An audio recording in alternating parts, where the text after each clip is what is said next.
so prickly. Every day is a new thorn. All right, I'm here with Dan Wiggins. Yep, that's me.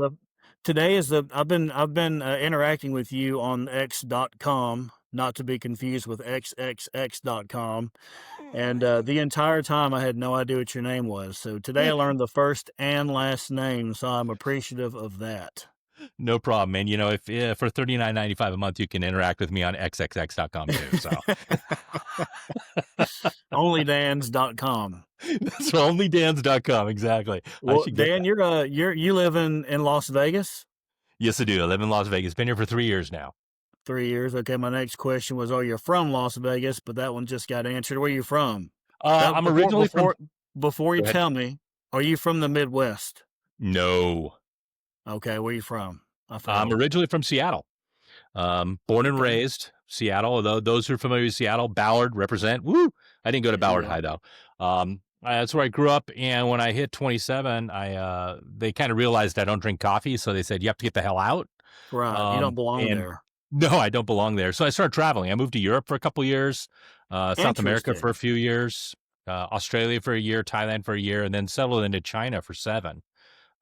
Before I moved back to Southern California, I moved back to Santa Barbara and Ventura, lived there for about 10 years and came over here to Las Vegas. You were interesting before you said that.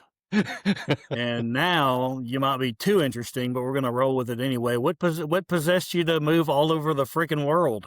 Demons. No, not really. Well, It you was are in work. Las Vegas, so you got them now. That's right. We'll talk about Vegas culture a little later. It's actually radically different than most people think. But Okay. it was work, really. I mean, I've been an audio guy my whole life. You know, I've been performing since I was 6. Um, you can probably hear I'm a baritone bass. Mm-hmm. You know, sang in church choirs and stuff like that, but I matured fast. So by the age of like 12, I was singing with the adult choir, with the bass section of the adult choir. And always on stage, always performing, wanted to be a performer my whole life. But there's, you know, Crash Test Dummies already has a singer. And Right. there's nobody else who needs a bass singer. So I went into the technical side of things and learned about gear and how to build it and things like that. Got my electrical engineering degree and basically spent my career working in acoustics. I started out doing sonar work for military applications, torpedo guidance engines, some throat communications for military, went into ultrasound, did that for a few years, went into, I spent 6 years doing underwater acoustics for sonar research systems, but followed my passion ultimately and said, I'm going after audio. And that's what took me around the world. You know, I went and worked in Belgium for a couple of years for a spinoff from Philips there, got some speakers up and going. Went to South America and built a factory, speaker factory there for a couple of guys who wanted to build a speaker factory. So we built a factory from ground up. Australia did, you know, microphones and studio monitors. Thailand did speakers. China did speakers for everybody, and you know, came back here and kept doing it. So I've just been doing headphones and speakers and microphones and everything like that for 35 years. Were Took me you everywhere. were you uh, how did you deal with moving to countries where English is not predominantly spoken? Um, it's I'm terrible at languages. Um, I I Same. I I have a Me, al- passing. me, me also as well. Yes, right. Me good or speak. Um, so I'm passable with English, but it's amazing. If you live in a culture, you pick up the absolute basic minimum that you need. I'm not going to Right. have deep conversations with anything, but I have a basic minimum language that I can speak, learn the numbers, directions, and a lot of laughs and a lot of big smiles gets you a million miles. It's I amazing was about to worldwide. say it's almost like the Mexicans here in Texas. I mean, they Mhm. can say certain phrases and whatnot, and they laughs and big smiles. The same It, same it works. It situation. breaks down, and people are willing to talk to you, willing to help you out. So if you got to figure something out, and you butcher the language, and they laugh and they help you correct. But Europe wasn't that bad because everybody speaks English, and to a large extent, that's true around the world. You know, if a Taiwanese and a Norwegian get together to do business, they do it in English. If a Greek and a Mexican get together to do business, they do it in English. English is the de facto language of money. It's the de facto language of business. And so pretty much anywhere you go, you'll find some people that speak some English if you really need it. What, wh- so you lived in various places. I don't remember them all. You reeled them off, and my question. with people who have lived all over the world is Mhm. always which places did you hate, which ones did you love? So where I hated, I when I moved to Europe, it was outside of Belgium. I really didn't outside of Brussels. It was in Belgium. I don't really like Brussels. Okay. Just a nasty big government city. It wasn't very good. Um, a lot of the more modern cities kind of sucked. When I lived in Chile, it was just outside of Valparaiso in a town called Viña del Mar, right on the coast. It was beautiful. I love that. Um, Australia was kinda cool. Bangkok is a pit, I hated it there, but thankfully I only spent, 6 weeks there. I spent most of my time up in a little, village called Muang Mu, which means village 5, in a valley that was about 10 miles outside of Chaiyaphum in the heart of Thailand, and that was awesome, with 100 Thai people and then the great white guy who just Yeah, you did stuck weird out stuff. like a sore thumb. Just a little bit, but after a month or 2, that was, like, part of the family.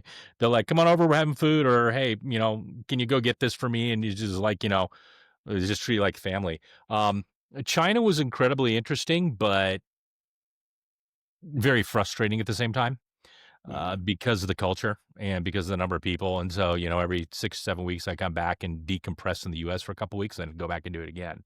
So, there's good and bad wherever you live. Right. People have this vision of Las Vegas of, it's like, oh, it's cold, it's terrible, it's all gamblers, it's all smoke and everything like that. That's because people go and spend all their time on the strip.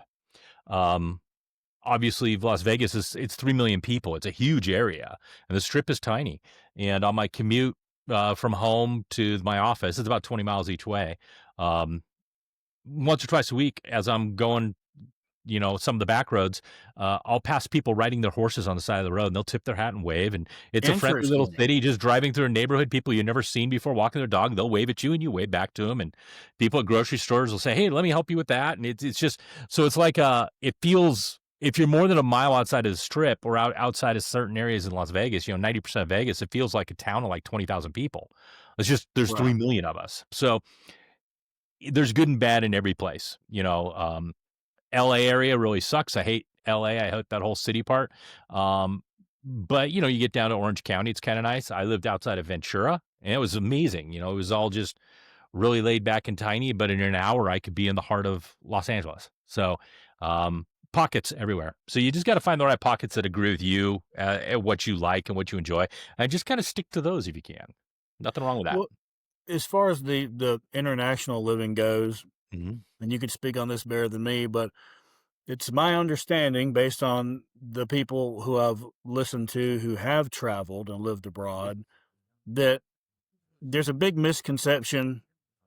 People look at they watch the news and all they ever see about Iran or Israel or Russia or whatever name the country, you only see basically like their propaganda or the reflections of their government's actions. And Mhm. from what I understand, citizens are kind of all the same. Like they want to have a job and have a family and be kind to their neighbors. Mhm. And when I was growing up, of course, I was born in '86, so when I was in junior high and high school, I was highly propagandized against the Middle East, Mhm. and like Yep. everyone there hated us and wanted us to die. And I've come to find out, no, they're like us. They just live somewhere else. Mhm. You know what I Yeah. mean? Is that fairly accurate? For the most part, I'd say most people are that way. 70, 80% are that way. Mhm. They want to live and let live. They just want to succeed. They want to have a good life. They want to enjoy themselves. They want to see their loved ones, whether it's family or friends or whatever, get better and continue on. It's a very universal truth. At the same time, there is definitely prejudices that are brought in by government that permeate and everybody accepts it. Like when I first moved to China, it was like, oh, well, you guys are pretty, what do you mean? Oh, you can't do this. Well, why would you ever want to do that? What do you mean vote? Nobody wants to vote. Who wants to vote? Because while China talks about, yeah, we've got votes and everybody can vote. Well, if you can vote, you got to be a member of the Communist Party, and not everybody can be a member of the Communist Party. You have to be accepted. And when you do get a vote, your candidates of choice are usually one for every single position. So you're Right. voting, you're not allowed to vote number one, anybody, and number two, you get your choice. And a lot of them had never heard of Tiananmen Square massacre. They hadn't Mhm. even heard They of the had tank they car. hadn't heard of it? Hadn't heard of It it. was And it was whitewashed. yeah, and it was all blocked and you couldn't hear it. And so a lot of times people are brainwashed so much they believe that certain things are a certain way. And at the same time, a lot of times governments are highly repressive. I've spent quite a bit of time in the Middle East, and uh, a lot of the general people are very open to everybody else, but there's a lot of them that aren't, and they're fully believe that hey, you're an American, you need to die because you ruined our country. And I'm like, well, I didn't ruin your country. In fact, you guys kind of ruined your own country. We gave you hundreds of billions of dollars to make it better, and you did nothing with it but turn around and attack everybody else. So, Mhm. little self reflection, eh? It's true. I think if governments were not so propagandizing, things would be a lot better. But governments do it for the reason governments do it. It's human nature, right? To Yeah, always set up things for yourself best you can. If that means everybody else pays a penalty, then everybody else pays a penalty. and like you said, they some of them are saying, "Oh, you ruined our country," and you're like, "No, you ruined your country." Hmm. And in the reality, you didn't do anything, and they didn't do anything. Yeah. It's all the government actions, and if we don't actually control our government, which I would argue America is either there or close to it, Hmm.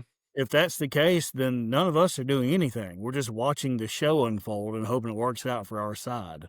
100%. And I will tell you though, having lived everywhere, the countries that had the most amount of freedom in terms of personal ability to own firearms or to build your own business or grow things, whatever you want, build your own self up, were mainly in Eastern Europe, the U.S., um, Thailand to a certain extent, because you can own firearms, things like that there.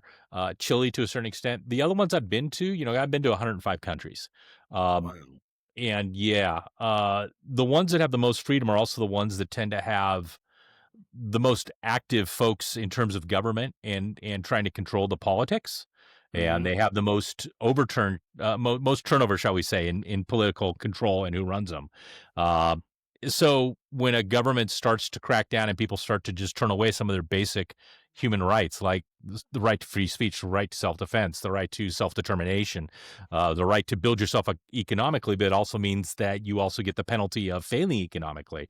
When governments start stopping that kind of stuff, people are highly restricted.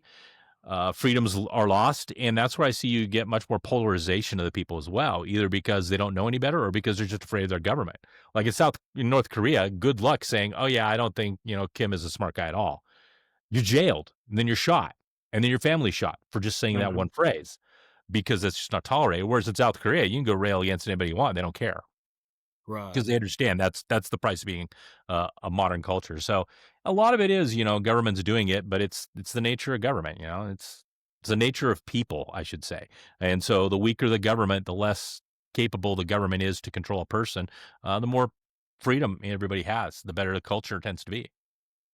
And I feel like there's a trick or a game that is played, whether knowingly or not, and there's always like in the government, it's not like everyone in the government is trying to do this thing to you. Some Mhm. of them are, some of them are Yeah. not. Some of them get swept up. Some of them are lazy and just kind of go Mhm. along with it. Like, this is what we do, I guess. I mean, they're not a bad person. They're just Yeah. useless, right? Yep. Yeah. Um, I feel like there's this. Okay, so I'll try to articulate it using America since that's the only country I know anything about. Um, so when America, started, I guess you could say, early America, everyone was very capable. I mean, they were Mhm. frontiersmen for God's sake. So it's as Mhm. capable as they come, right? You Yep. had to be. You're fighting off Yeah. bears and disease, and you're building your own house. Yep. You're raising your own land. Yep. Um, well, they build the country. The government becomes gargantuan. Mhm. Regulations, Mhm. laws out the wazoo, Mhm. and people kind of become socialism, welfare, people come complacent, weak, and like kind of useless compared to the ones that came before them. Mhm. And then let's say hypothetically, the government said, "Okay, we're done. We're going to reduce ourselves to 10%. We're going to take away everything." Well, now these useless people rebuild the country in a terrible way because they're Yeah. incapable. And Yep. then the government's like, see, you needed a big government, and Yep. so I don't think we'll ever get even if we did get power back to the people, which was the entire intention of the republic, even if Hmm. we got that, I don't think we would do well with it right now. And I think people would eventually say, "Man, the government thing was working better. Let's get that back. We'll do it better this time." I think that Hmm. people become I think that that cycle is kind of unfixable unless you were to stick with the hell of trying to create strong men to rebuild the country, and I don't think people are going to stick with it. Yeah, I think there's a lot of truth to that. It's, people like to do what's easiest. We're there's certain things, having, engaged with hundreds of thousands of people and lived in all kinds of cultures worldwide. Um, Human nature is human nature, and it's flawed. Yeah. I mean, we're told that, from the Bible, and well, basically all religions kind of say that, hey, we're flawed, right? It Yeah. just sucks to be you. Suck it up. Universal truth. Universal truth. Um, and one of those is laziness. Everybody's looking. Everybody, if somebody came to you and said, you know what, here's an opportunity for you to make like $10 million, and then you just kind of take it easy for the rest of your life, you'd be like, damn, that's real tempting. I might just want to do that. Great deal. And yeah, hell yeah, and that's the whole that's the seduction of big government is we can make life Right. easy for you, and folks will take that without really fully considering the ramifications. If I said, okay, you get $10 million, but here's the thing, you're only going to live for another 17 years, and at the end, we're going to harvest your organs from you while you're still alive. Mhm. A lot of people will be like, but 17 years on 10 million bucks, that's a lot I can do. I'll take it. Without realizing the downside. And then in 17 years, like, oh my God, I didn't want this to happen. Too late. Doesn't matter. Yeah. So I think a lot of it is people are seduced by government offering everything. And that is a big danger because it also then destroys the human drive for success. If Mhm. we don't have an easy life, if we don't have it something simple for us to do, um, that we could just take it easy, we'll strive to get and make sure that we're cared for, that the ones we love are cared for, that we've got the basics, that we're getting a little better every day, that, hey, I'm going to survive another day. That's, the drive to survive is human nature Right. too. And you eliminate that if you start going to, yeah, my little cat running around here. You eliminate that if uh, you have government take over. And people Right. start to put their hands in everything else, and they forget, like you said, they forget the ability to do it. I don't know if they necessarily forget the ability to do it. They just don't have the drive to do it anymore. I don't realize that, certain things seem hard at first, but when you do it 10,000 times, it's simple. Like, the first 1,000 bench presses are a bitch. But then you kind of Right. figure out the form and the function. You're like, oh, now I'm lifting the same amount of weight a lot easier. It's not because I'm stronger. It's because I figured out how to hold the bar and how to pace Mhm. myself and when to breathe and how to keep my feet planted and all that kind of stuff. So a lot of it is just learning those kind of things over and over and over. So yeah, you know, that's the danger of communism and socialism is it gives you that wonderful sense of, oh, we can make everything good, everybody's going to succeed, we'll all be equal, all be nice. But at the end of the day, it fails because humans are frail, humans are corruptible, and those in charge of the government will corrupt it for their own nature. It requires everybody assuming that everybody's altruistic and we're all fine, but we're not. So, No. yep. And that's I think that's exactly what Tolkien was conveying with the Ring of Power. It's like, "Hey, with this Ring of Power, we can defeat all of our enemies and make everything great. We just have to use it." And then inevitably one guy or one government is like, "Hey, we'll use the Ring of Power and we'll make sure we do it right. We Mhm. understand your concerns. We have the same concerns. We completely understand the dangers of the Ring of Power, and that's why we're not going to succumb to it." Yep. But you always succumb to the Ring of Power. Mhm. And and then, of course, they use thousands of ancient tricks. Like Yep. the one I always talk about is bread and circus because I know Yep. that we are enveloped with bread and Mhm. circus. Oh, yeah. I can't get anyone to care about anything worth Mhm. caring about because they're Mhm. too busy talking about Taylor Swift and the NFL. Yep. And there's nothing wrong with listening to Taylor Swift and and watching Yeah. the NFL. We won't go too deep into that, and Yep. watching the NFL, but you must have your priorities in order. Like, if your 100%. country is being destroyed, if people in your city are being murdered and raped by illegal immigrants, like, you obviously have some huge issues here, so why are you ignoring that in favor of the thing that clearly doesn't matter nearly as much? That's entirely true. I mean, so most of my career has been in the entertainment world, And I say that as the tech guy, who's built speakers and headphones and recording microphones and studio monitors and all kinds of stuff for, 30 plus years, right? Mhm. That's what I've done. People buy the products I build because they want to have fun. And Right. so it is entertainment. It's not Taylor Swift performing, but you know what?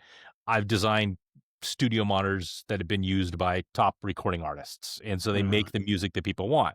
So, and enable them to do it. So there's nothing wrong with seeking pleasure and seeking happiness and enjoyment. In fact, that's Right. part of human nature too. That's why Um, it works. Exactly, that's why I work, exactly, Yeah. that's the reward for the hard work, Mhm. but there is a problem, though, when you forget to put in the hard work, and then you start to expect everybody else, and then you start to demand everybody else to do it, you know, it's amazing having moved from California a little over 3 years ago to Vegas. I did that move because of regulations on my businesses, because of taxation, because of encroachment on my own what I could do with my own home, Right. cost of power, cost of everything. It just got to be insane. And moving over here where things are much more permissive, where the government exists to satisfy you. Like excuse me, I got a little cat hair in my nose. So for instance, to put this into perspective, when I set up my business in Ventura, it took about 7 to 8 weeks and it was finally up and going, right? 7 to 8 weeks, okay, and $1,000 kind of a thing. When I came here to Las Vegas, I called up the state and said, "Hey, I want to set up a business." They said, "Okay, let's take your information down." Took my information down. 5 minutes later, the lady's like, "Well, you're set up." I'm like, "So what do I do now?" She goes, "No, you're set up. Here's your number." And then she was like, "Well, where are you based? You're based in Las Vegas. Hey, do you have a place rented?" I go, "Yeah, I got a place. I've already leased." Things like that. She says, "Do you have power for it?" Yeah, I'm like, "No, that's not going to do that." She goes, "Let me pass you to the power company." 3 minutes later, I'm ending my call with the power company. I have power set up. But as I'm ending it, they're like, "Do you have internet yet?" I'm like, "No." He goes, "Well, here's the providers that are available. We got these cable guys, this fiber guy, Verizon, T-Mobile have wireless space." "Oh, Verizon, I got wireless." "Great. Well, we just pass you over Verizon wireless and we'll get you done." So the state and the businesses that enable you to grow here in Nevada were like, "Let me just get you done in 20 minutes instead of 8 weeks." And so it was very much a commitment of they just want to get me done and going because then they make tax money on me because I'll help build the economy, right? Yeah, of But course. I mean, common sense stuff. exactly. But and they see it as a service and a need. And whereas in California, is very anti that. Cost of living is so much dramatically lower here, even though we don't offer as many social benefits, but we have a quarter of the homeless rate as just an hour west. Um, and it's because we don't offer those things. People actually do stuff here. So government is a big seductress when it offers everything to everybody else. And it's offered strictly for those in control of government, usually to gain power. Um, I think that's probably, not to get too political, whether you love him or not. Trump, I think he's a guy you look at him and say he's pretty much incorruptible, kind of like an Elon Musk or even like to a Bill Gates to Right. a certain extent. Doesn't matter which way they fall in. When you have more money than you can literally spend for the rest of your life and your kids' lives, how do you corrupt and seduce somebody? You can't. Right. And so when that person falls into a role of power, they're going to do what they think is right. And there's really nothing you can do to dissuade them from an offering standpoint. So you have to figure out how to do it from a logical standpoint or a reasonable standpoint or an appeal to emotion and ethics. And if you can't do that, you lose. I think that's what drives most people wrong. You can't. How do you bribe a guy who's worth $10 billion? Right. And furthermore, I've had people complain about Trump's working with Israel and stuff like that, Yeah. and which I get. I mean, I agree with a lot Yeah. of the complaints, but Mhm. he's clearly not part of the globalist cabal funded No. by the foreign billionaires like Soros and Bill Gates. I mean, look what they did to him and tried to do to him.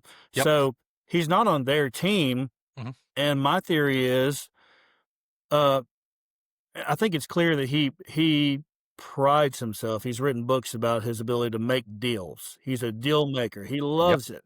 And Yep. he doesn't so much think about I'm not going to make that deal because it will harm a child. Mhm. He thinks, well, if I don't make the deal, it's going to harm 5 children. Like, Mhm. yeah, we'll harm the child. That's unfortunate. We'll pray for her. Like that's just he moves on. You know what I mean? He's a businessman. He's a deal maker. Yep. So when people are trying to tell me, oh, Netanyahu owns him and he's part of the globalists, I'm like, no, he just makes deals. And Yeah. sometimes those deals, he's got to chop off your finger to save your leg. Mhm. And this is not even my defense of Trump. This is me like trying to make sense of it. That's the only thing that makes sense to me is that he is a hardcore deal maker businessman. Mhm. His legacy revolves around his ability to make deals and come out on top. That's what Yep. he is. So he's 100%. clearly not like this globalist evil bad guy. He just makes deals that sometimes you don't like. 100%. I mean, at the end of the day, business is about both sides walking away happy. You know, Compromise. it's a compromise. And it's not about individuals walking away happy. It's about the sides walking away happy. A good Mhm. mediator, a good businessman knows that sometimes, I'm going to negotiate this deal and I don't like it, but my client or most of the people on my side or my shareholders are really happy and the person we're dealing Mhm. with is happy, then I have to do it. Um, Right. and that's his approach. That's a good businessman. That's a good negotiator, and that's what he does. And I think most people in the deep state, or rather just, I mean, in long-term government employ, they tend to become so insulated, only talking to themselves and those around them, that everything they do is no longer about, well, what's best for my nation. It's more about, well, what's best for me. Oh, and I can pitch it as being good for the nation, Oh right? yeah. And they'll play that kind of thing. So it's no longer what's best for my nation and maybe I'll benefit. It's, well, this is best for me and I can spin it as good for somebody else.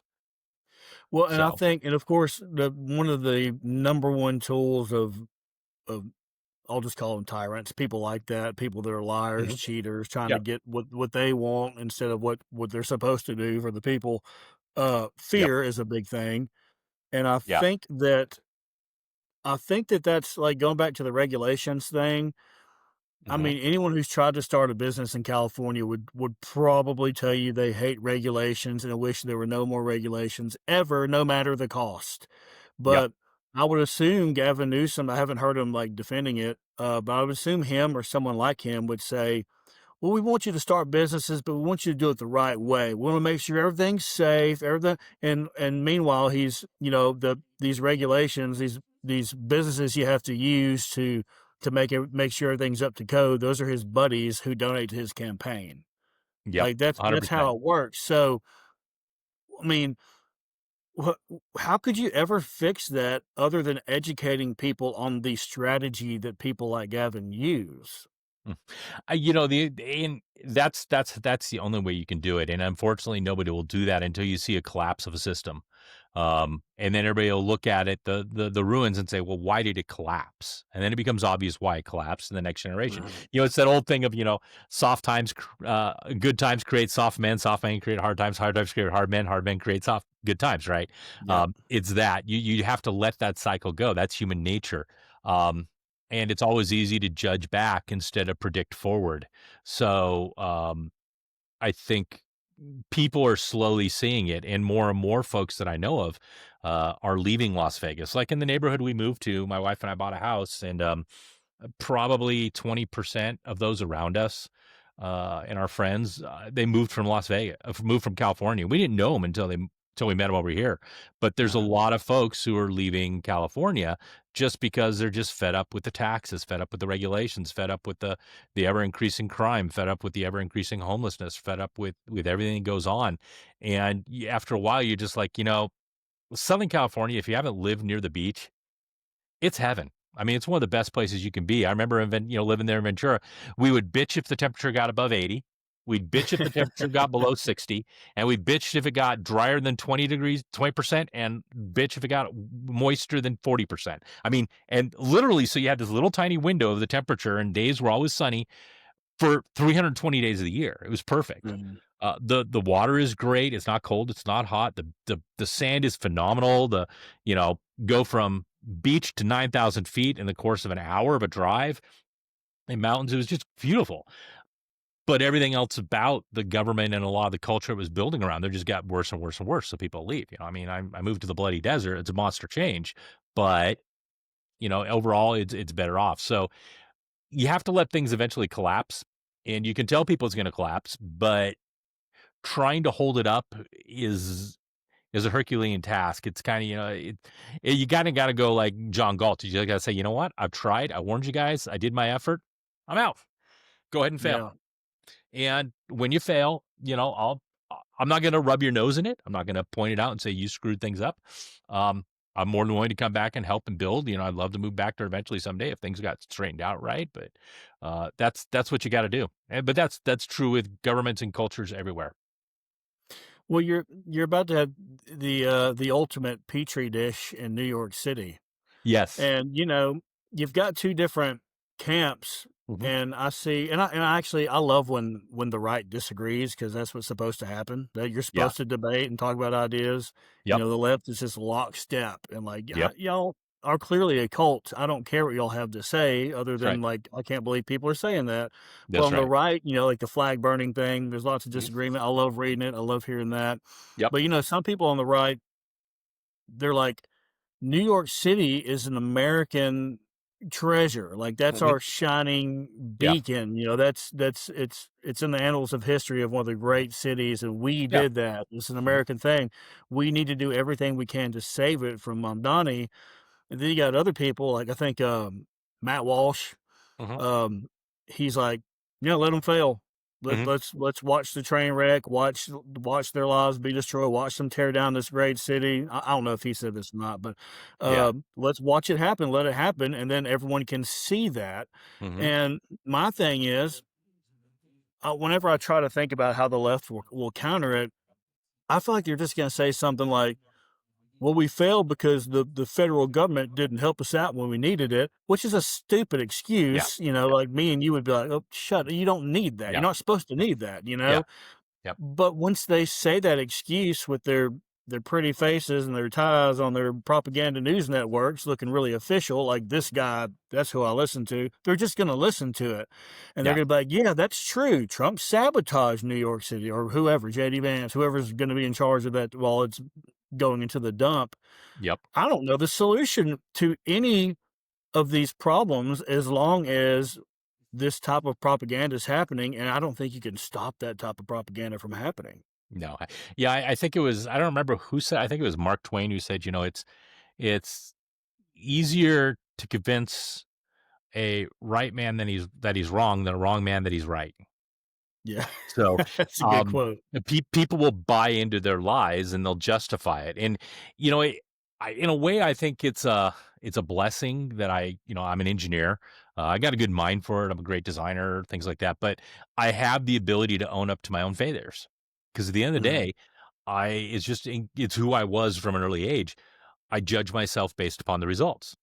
Just like mhm. I judge my designs, I can think a design is phenomenal, it's great, it's the best thing ever. But if the data doesn't show it, you know what? I gotta admit, I still love it, but performance-wise, from the specs, the data, not as good as something else. I have to admit that. And not most people can't do that. They're unwilling to admit their failures. And I think that is getting worse and worse and worse over the last 30 to years or so. So you were born in 1986. I was graduating high school then. So listen Mhm. up, youngin. Um, That's the only reason you're smarter than me, you've been alive longer. That's right. I got 20 years on you. There's no So, other factor, that's it. that's right. But, the thing is, we've gotten more and more permissive and saying every result is equal and your lived experience as important as actual hard facts, and that everything is good. And if you are okay with it, then it must be okay. And you must accept other people's realities as accurate. My truth. That's really something that's come in the last 20, 25 years. And I think that's what's driving a lot of this hyper partisanship is people internalize that, and then they're unwilling to accept that when they're proven wrong. Well, clearly I'm not wrong. The rest of the world must be wrong because I am Right. always right. And that's an absolute fallacy. And unwilling to accept your own limitations, unwilling to accept the limitations of what happened around you, unwilling to accept that there were bad things that happened. That's a lot of the problem. Yeah, and again, when you've got news networks that are painting like I like, what's his name? That Andrew, the intentional misogynist provocateur. Andrew Tate. Andrew Tate, yeah. Yeah. He described it very well. It's very simple. Mhm. It's the Matrix. Mhm. Like the state, and clearly every big government has done this. They create a fake narrative. They spin every news story. They vilify who they want to vilify. Mhm. So people get so enthralled with the matrix they live in. And once again, you're comfortable in the matrix because of bread Mhm. and circus. It's like, Yeah. man, this is, that this is a good situation I'm in. I enjoy watching football. I enjoy going to these Mhm. concerts. I Yeah. enjoy the free food delivery. They enjoy everything about the matrix. So why would you question the news of the Matrix when it all lines up with the good things that Mhm. you enjoy in life? And I feel like as long as people are living in a fake world, that Mhm. they are perfectly fine with affirming their delusions as Mhm. opposed to trying to figure things out and using their discernment, which by the way, have you ever heard of Andy Frisella? The name is familiar.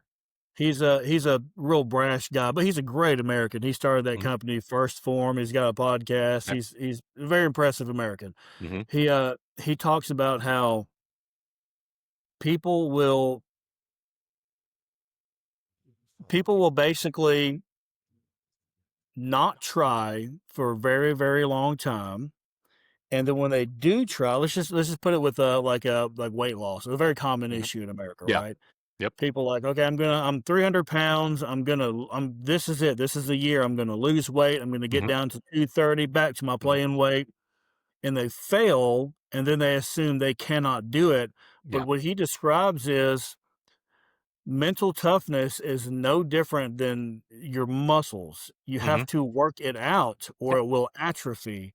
Yep. And I think that, which I'm sure you agree with, it's kind of common sense when you like really sit there and think about it for a minute. Like, oh yeah, I always do the thing I don't want to do, and now I'm good at doing the thing I don't want to do, and I see the Yeah. results, and it's a positive feedback loop, right? Mhm. Mhm. Mhm. And it can go the other way too. Like, I never do what I say I'm going to do. He talks about if you lie to yourself, I'm going to do this, and you don't do it. Well, now you can't trust yourself. So nothing you say you're going to do, you truly believe that. You don't truly believe that.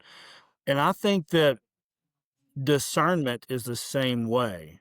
Yeah. If you don't exercise your ability to critically think and logically sort through situations, you lose the ability to do that. Yeah. Does that make sense? It absolutely does, and it's true. I mean, um, y discernment and wisdom doesn't mean making the right choices every single time. Right. What it means is making the best choice you can and accepting the result of your choice, you know? That I'd say, honestly, that's probably, half of wisdom is just understanding I could fail here and accepting the failure. That's just what has to be, and then saying, "Okay, well, how do I avoid it in the future?" Don't beat yourself up over what happened in the past because you can't change the past. Past is done. Don't live in the past. You can only, hope for a better future. So I think a lot of folks fall into that pit, whether it's politics, whether it's personal, whether it's work. They commit themselves to all. I mean, I love the whole, you've seen Napoleon Dynamite, right? Of course. And, Yeah. Uncle Rico, man, if, coach would have put me in, I could have won, could have won. No, no, no. You're living in the past and you're always living with a bad decision or a bad choice you made. And it limits what you could be doing so much in the future. I think that's a lot of it. And working out, y- you're a big buff guy. And how did Uh, you know I'm 300 pounds? Actually, I went to my physical literally yesterday. I was 301.8. I'm a oh, big boy, but I've been this size for 35 years. This is who I right. am. I've lost weight. My ribs show out when I'm 250. So I'm like, you know what? I'm a big guy, and they're like, yeah, your blood pressure's fine, cholesterol's fine. Just take care of your joints. I'm like, I do that. Don't worry about that. There So you I'm a go. big guy. Yeah, I do you're that. set. It's right. A lot of them smart, but knowing that sometimes you'll try something and it'll fail, uh, don't let it hold you down. Also, don't delude yourself that that was the best you could do. You know, Uh-huh. I think that's where we've gotten as a culture because we've gotten as a culture, it becomes permissive and too much focused on self esteem and less focused on self awareness. And I think that's Yeah. really it. We have pushed self esteem so hard that people are no longer self aware. And when you're not self-aware, the first time you fail, you immediately lash out at everybody around you. It must have been them. And that's a lot of our problem. And I see that even in the educational world, you know. Well, I didn't learn to read because they didn't teach me. Well, no, they tried to teach you, but you were more worried about, you know, your parents were more worried about, well, why are you holding him back a year? Because Johnny's an idiot. He needs to be held back a year. I'm sorry. Right. You can't say that. So you pass them, and that's how you get functional illiterates graduated, and they lash out at everybody else. But you would think as a normal person, hey, I'm 15 or 16, I'm having problems reading. I should try to fix this. Because by Right. that point, you know you can't read. When they hand you a menu and you're like, "Oh, I'll just have," you can't even read the menu, right? That's Yeah. kind of a problem. So I think that's really the root cause of what we've done is we've elevated the sanctity of the individual. More importantly, we've elevated the sanctity of the perception of the world by the individual. Yeah, I would agree with that, and I would also say that I think, a primary a core issue with most people in America, at least, is that you've got the logical mind and you've got the emotional mind, and Mhm. we have been trained to be emotional. Mhm. And I think that everyone falls, well, virtually everyone falls into that trap from time to time. I remember when I was selling insurance, Mhm. and I started in office, so it was high stakes. Yeah. Um, and when the stakes are high, that's when the emotions are prone to come out when something Yes. bad happens. Yep. And you started businesses, you know all about high stakes. Mhm. And I remember I went through. I had moderate success, up not enough, or I'd still be doing it. Mhm. But whenever I'd have a dry spell, I didn't know I was getting emotional, or else wouldn't have done this. But I would start telling myself like, man, these business owners, I'm trying to sell insurance to their employees, like they're either in a bad mood or they're just Mhm. not smart enough to understand the value of the product. Mhm. Yeah, yeah, So yeah. Yeah. I would immediately get angry at my lack of success, Mhm. and instead of really nailing down what I could do to fix a problem, and I did that to an extent, obviously, Mhm. but as frustration mounts, emotions begin to take over the logical mind. You start to think, man, it's these other people that are the problem. If they were just different, I would have much greater success. And I think people do that in every single phase of their life. Like they're trying to lose weight. Mhm. They go, well, if it wasn't for my boss making me stay late, I would have went to the gym. Yeah. Like you can still go to the gym. It's Mhm. not your boss's fault. Yeah. It's not your boss's fault. You have to lose weight. And then furthermore, if you talk about logically thinking through it, uh, your priorities must be keep paying your bills and then lose weight. Yeah. You see what I'm saying? So Pretty much. Yeah, if yeah, yeah. if for some reason it was your job's fault, well, don't quit your job to lose 50 pounds. I mean, you'll lose Yeah. plenty of weight if you can't eat, but Yeah. that's not the optimal solution. But I Yeah. do think that the main issue, and you see this with neoliberals all the time, Mhm. they're nothing but emotional. Yeah. Everything is emotional. Like, hey, we have 55 million immigrants in this country, and that's having a huge impact on Mhm. crime and the Yep. economy. And then all the propaganda news has to do is post a picture of a woman with a baby with a piece of barbed wire on her shoulder, and they're like, "We must let them in now." There's no thought Mhm. process. That was nothing but a pure emotional Mhm. response. I don't Yeah. know how to fix that, because if you You know, try to fix it, then you're an a-hole trying to keep them from caring. it's interesting. I got lucky. When I was 16 and then when I was 17 in the summers, I went and worked in Haiti on a medical missions team. Um, That and sounds terrible. Yeah, it was. But it was a great eye opener, 6 weeks twice, Yeah, for a 16 and 17 perspective. year old. And by the way, interesting little thing, I was the pharmacist for the team. We had 12 doctors, 22 nurses, and then 5 of us general people. And I was a pharmacist because they realized I could read really bad writing Yeah. and I was really fast. I had a mind that remembered numbers really quick. And so when a doctor would write out, I need, 250 milligrams of this drug per day, right off the bat, I had everything in my head. I know, okay, well, here's actually the generic. We got 80 milligram tablets. So I'm going to prescribe 3 of those one time a day. Done. right after that. So I'm like, great. So I'm a pharmacist. So I was dispensing class one drugs at the age of 16 in 80, which is kind of cool. So, but Yeah, yeah. but Not a lot of people can say they did that. but the thing is, it really made a big impact. Was living for 6 weeks. You know, we lived in tents in a compound behind a church, and you know, we saw 8,000 people over the course of 6 weeks. It was insane. But living in abject poverty, people around you being offered, you know, you give me $5, I'll give you my 1-year-old child. You know, as Gosh. a 16-year-old having that happen, watching people make dirt cookies to eat, knowing that, well, I'm going to go back and cook a pizza for us tonight. I'll be, you know, doing some handmade dough and make pizzas for us, but I can't share with them because if I share with them, two things happen. Number one, we don't have enough food to survive ourselves and finish what we're trying to do. Number two, we get mobbed by a million people trying to take everything we have. There's a whole reason why we have a dozen armed guards 24/7 in the first place, Right. who had no compunction at all. Somebody comes over the wall, they're shot instantly. We don't care. So right away, being exposed to that level of absolute poverty, you start to realize what makes that better is not just giving them stuff. What makes it better is stabilizing a condition that may be killing them from a medical standpoint, but we put as much time in, you know, we do 8 hours a day at the medical, facility and then 8 hours a day in education, teaching them how to read, teaching them how to do basic math, teaching them things like that, and over the course of 6 weeks, watching a bunch of, you know, 6, 7, 8, 9-year-olds suddenly being able to do multiplication tables and suddenly be able to, you know, some of them I even got to the point where they're doing basic algebra at the age of 10, which, you know, a lot of people in the US are like, yeah, it's about time kids do it. These kids had never had a formal education, but watching Right. their mind suddenly turn on, that was the gift.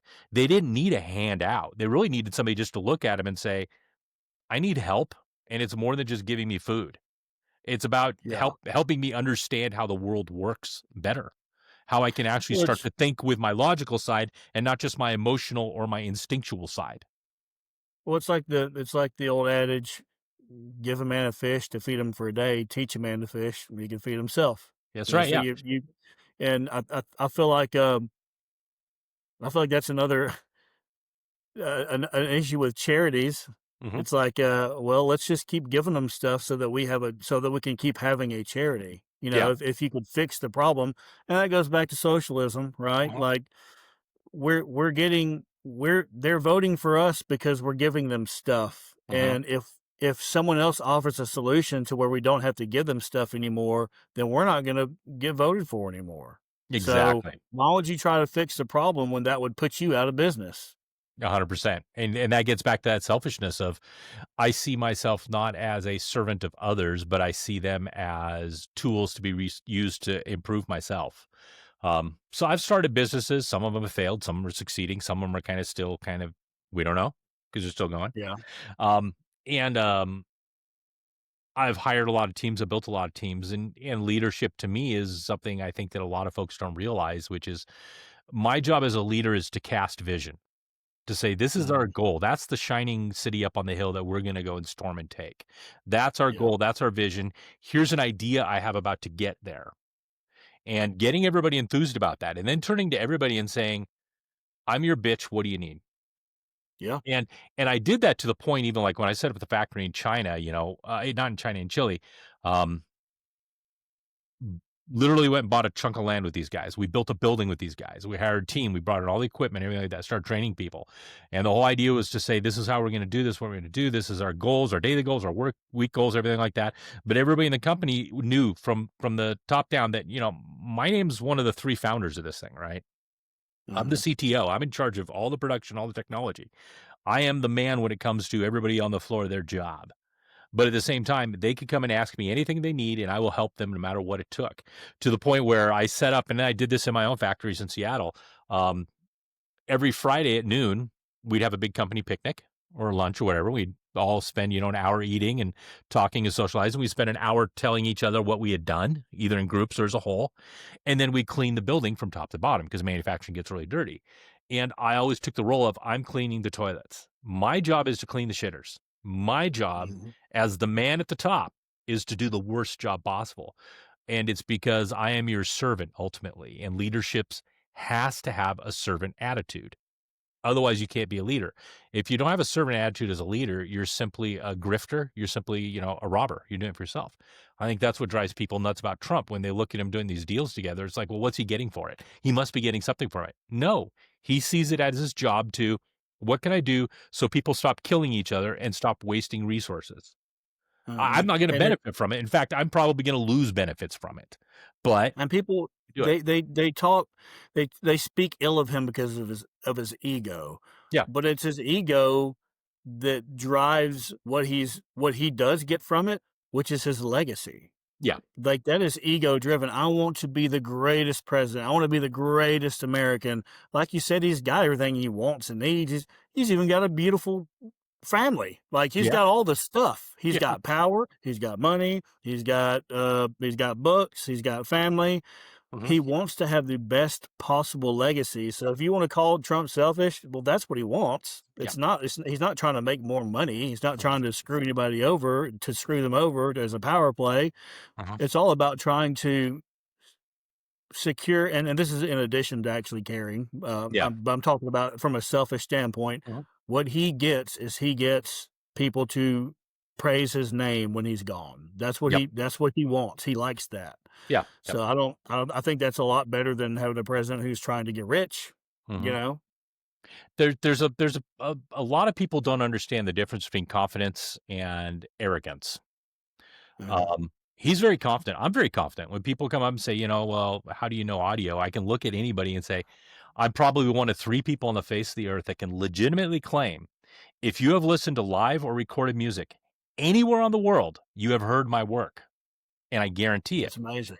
And I can do that just by looking at some of the recording studio monitors that I've made. And, like, Mhm. you know what?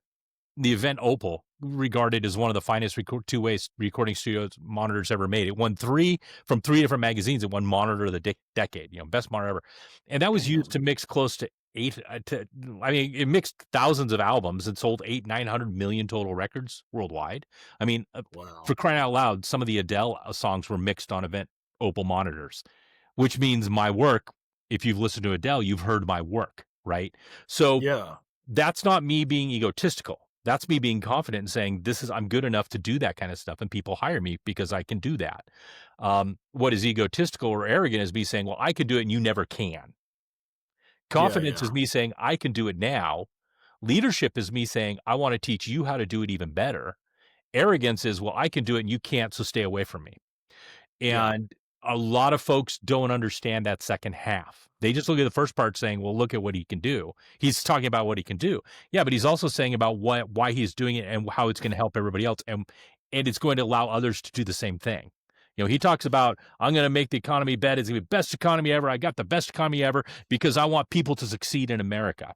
He wants to Mhm. set everybody else to succeed as good or better than he did. And they're not used Well, to seeing that. I believe confidence is built, and you don't have to build arrogance. Correct. Like, so if you if you're in a basketball league Mhm. and you shatter every other player's kneecap and now you're the best player in the league, that doesn't make you confident. Yeah. That makes you can be arrogant about it. Like, look, I scored 40 points. They barely even got to half court. Yep. That's just arrogance, but you will not have true confidence if Yeah. you know how you got there. You must build confidence, and you can Mhm. only build confidence in according to what like, you don't even have to succeed to build confidence because you can have confidence in your ability to Mhm. not give up, Yeah. right? Man, I've never been first place, but no one outworks me. I'm very Yep. confident in my ability to work. You have to Mhm. build confidence, and it only comes from either being great and Mhm. achieving success through that, or just going through going through the battlefield of effort and trial and error. Like, Yep. you cannot have, people say false confidence. Well, there is no false confidence. That is arrogance. It's a Exactly. different thing Yep. completely. Yep. Yep. In the technical Um, world, we say, everybody is an expert. Everybody can claim to be an expert, but it's when everybody starts working that we see who really is an expert. oh yeah, for sure.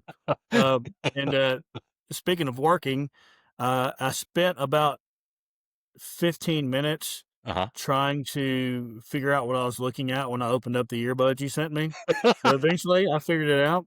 I will say this, um, your presentation and your packaging is elite. That Thank you. is very high quality. The guy I was talking about, Andy Frisella Mhm, with First Form, mhm. that's their whole thing. Like they're like, look, the attention to the tiny details are what sets you apart from the other 1,000 companies that do the exact same thing you do. In fact, you could sell the exact same product. Mhm.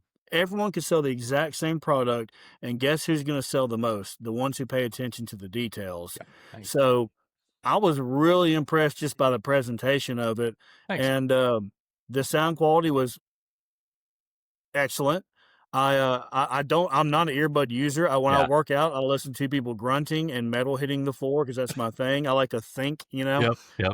But on occasion, on occasion, I'll use earbuds, like, for example, on a plane or something, and Yeah. there's more than just that, but, um, those are really high quality earbuds, and my favorite Nice. part, and this is a very, Mhm. uh plebeian praise. My favorite part was the fact that you put different adapters for the ear, Mhm.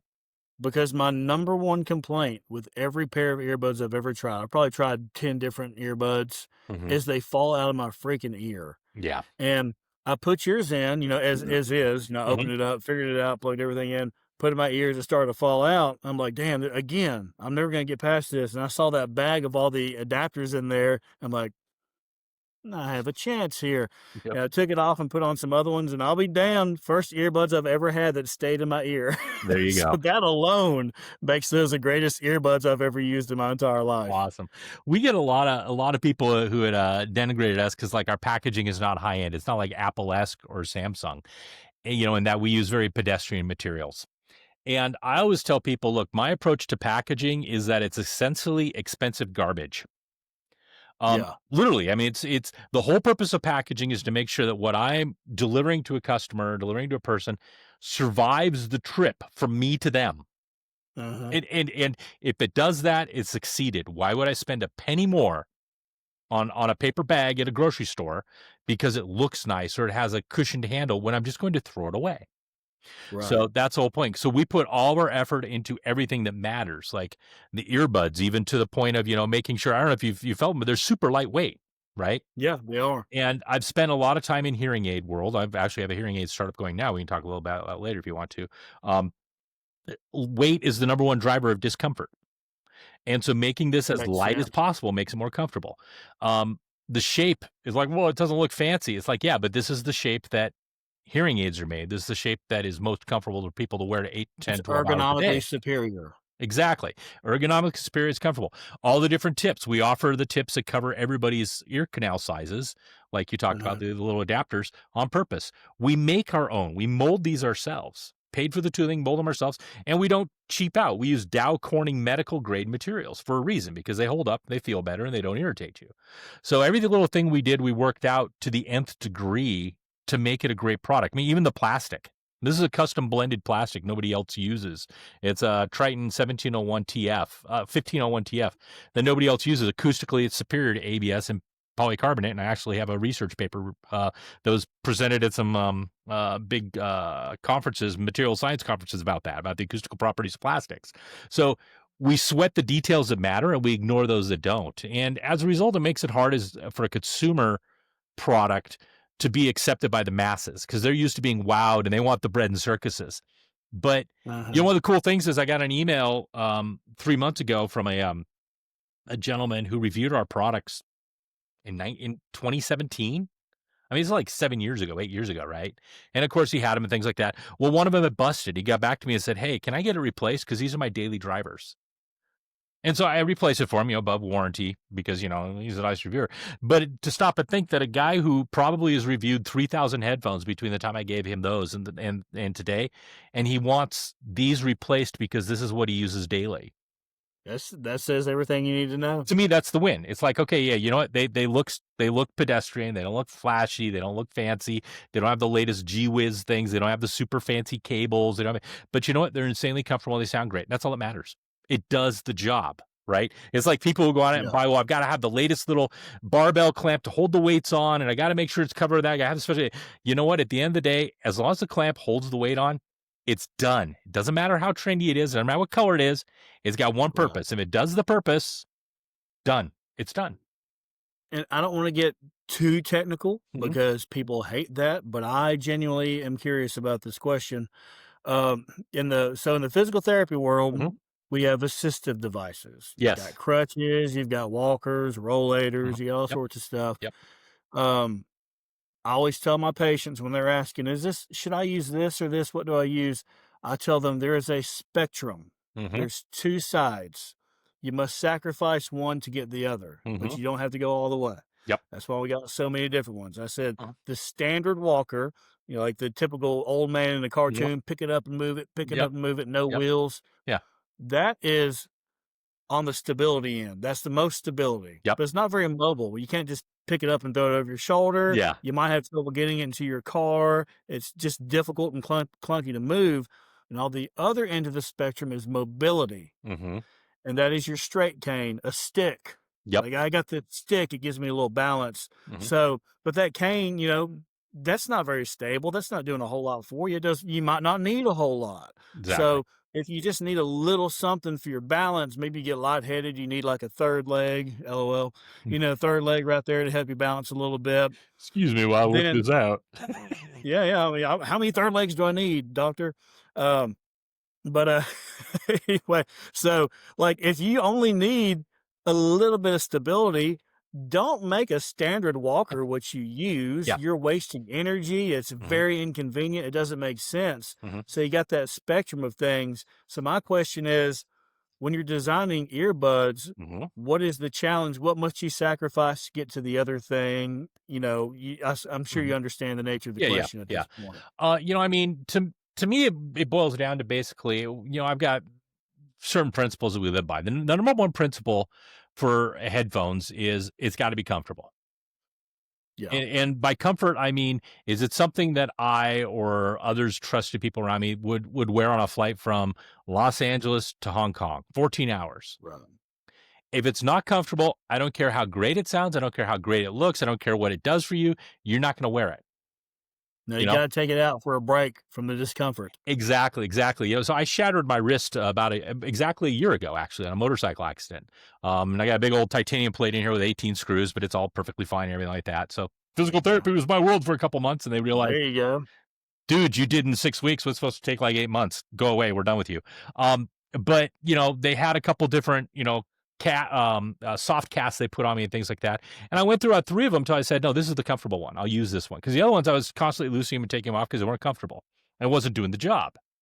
So comfort is the number one thing. If a headphone's not comfortable, it doesn't matter everything else. Number two is it an engaging sound? Now people say, oh, there's these special curves. You gotta have the Harman curve. You gotta have this curve. You gotta go. You know what? I don't believe in any of that. I've been blessed that what I tend to like, apparently about 85% of the world likes. That's why I did, Uh-huh. speakers for Sonos. You know Sonos, the speaker company, the wireless Yeah. speaker company. Yeah, I did most of Uh-huh. their early speakers. First 7, 8 products of theirs, did the transducers and helped voice them and all that kind of stuff. Designed the woofers and tweeters. So studio monitor, same kind of thing. Headphones for a lot of people. I mean, even like Dolby, when Dolby wanted to do headphones, they came to me and my team, and we did all the acoustics, all the mechanicals on everything. Dolby hired us. So I like what I like most people do. So it's got to be engaging. It's not the most accurate necessarily, but you know what? It's fun to listen to. It's engaging. It keeps somebody interested. So that's the second one. Number three, it's got to be super Let me easy to use. stop you real Okay, let me go ahead. stop you real quick. What Yep. do you mean accurate? So there's measurable accuracy. Like ruler flat frequency response, ultra low distortion, things like that. It's like you can actually measure acoustical performance, right? Like color Uh-huh. accuracy in a camera. You can sit down and you could do it. You can get, colorimeters. I have colorimeters here. You do a lot of mechanical work. You put it over something. It'll tell me this is the exact blend of CMYK or RGB or whatever balance you want to be. This is the closest Pantone color of this color. How accurate is it? So there's accuracy, and some people are like, well, I want ruler flat frequency response. I want ultra low distortion. I want this. I want that, the other. And you could do that. And a studio monitor, you want that. You're getting that. But a studio monitor is less of a music reproduction device than a music production device. Like Yeah. you're a musician. You're used to floor wedges, right? Would Uh-huh. you listen to your music at home through floor wedges? No. Sounds like shit. The whole No. point of a floor wedge or a studio or a stage monitor, IEM stage monitor, is not to hear how good the music is. It's to hear, oh shit, I'm a quarter of a beat behind the rhythm guitarist. Yeah. Oh, the Where drummer's are we at? yeah, the Where drummer's am I at in speeding the up. song? That's right. Oh, Mhm. the lyricist is going back around the singer's going back around for a chorus again. It's about keeping the band together rather than actually enjoying the music of the band. So you And don't need accuracy. exactly. Studio Right. monitors are all about being super accurate. Can I hear exactly what's going on every single time? And they're almost Yeah. too exacting and too detailed that you don't really know what's going on, and they're not as much fun to listen to. So you lose some of the Yeah. fun factor. Um, and that's a lot of it. So you can do accurate, and it oftentimes becomes not fun. Um, Uh, and at the end of the day, I want, like the reviewer saying, I want yours. And while there are others that are objectively measure a little more accurate, yours are just more natural and fun, and I want to listen to them. Cool. yeah. Because the whole You're point trying is to sell them. I'm trying to sell them. More importantly, I want you to use them, which means you have to enjoy listening to music or podcasts or anything with it. That's what Right. matters. Great. Enjoy that. Mhm. So that's, important. They've got to be super simple to use. Of A course. user interface should be, I mean, plug it in, plug it in. Like I think we sent you a little Bluetooth adapter too. Yeah. Yeah, super simple to use. It's like triangle up, that's up volume, triangle down, down volume. Oh, the square button in the middle, that's that triple play like we've always had for play and pause. And then there's a round button for pairing, and you push it and hold for a while, and then it flashes color. You shouldn't have 17 buttons to do anything. Mhm. It's got to do exactly what it needs to do with the least amount of user interface to make it work. Even to the point of like our device, we don't put on off switches on our devices. You plug it in, it turns itself on. You unplug it, it turns itself off. I Because did panic for a minute when I realized I couldn't turn it off. yeah, It's like, but what's going on here? if you unplug it, it just turns itself off. Because Yeah, when I unplugged it, I figured that part out. yeah, Yeah. exactly. It's like, what's the value of a Bluetooth adapter when it's not plugged in? Right. Zero. So just have it turn Yeah. itself off. So again, trying to make sure that the use of the product is so simple you don't even have to think about it. It's just automatic. You don't have to explain it to people. And then the last thing is making sure that it's just ultra reliable. That's why we offer a 5-year warranty on our Mhm. product. I mean, we build everything here in Las Vegas, but we've also engineered and designed everything and made sure that it's built to the hilt that we can offer a 5-year warranty on our headphones, which nobody does. Why? Because we can, because they can't. Um, Now you gave me mine. Could I return it for the money that I would have paid for it? I will give you back the money you spent. Every dime? Yep. Okay. Well, I'm not going to return it because I love it. But Dan, we're going to wrap it up because it's a Okay. little over an hour. I definitely want you back on because full disclosure, you're one of the only smart people I know these days. Yeah. Playing music in the punk scene for several years kind of thinned the herd. Well, I traded in smart people for fun people. I still got a couple of brilliant friends, but they're busy, right? So what I would like to do, actually, I've been wanting to do this with someone, but mhm. you're the only person I found capable of doing it. I would like to bring up certain like news stories and go over them with you. Sure, no problem. You, Absolutely. you, you cool with that? 100%. And it's not like we have to do it every Monday and Wednesday. We can just do it when we can do it. You know what That's I mean? perfectly fine with me. I love talking. I love stretching my mind. I tell people I'm a polymath and that I try to be an expert in 700 different things. And everybody's like, we don't know what to do. Let's go ask Dan. And I probably have thought and learned about it because I just love to learn. I love to research and think. It's how I'm wired. Right. So I'd love to do that. So, Awesome. All right, man. Well, we're gonna wrap it up. I'll reach out to you pretty quick, all right. and I'll probably get this. Probably have a pretty good turnaround, so I'll probably have it up before the weekend. Oh, cool. Sounds good. All right, Dan. Appreciate you, man. Hey, take care, Seth. Nice to meet you. Yes, sir. Be good. Bye.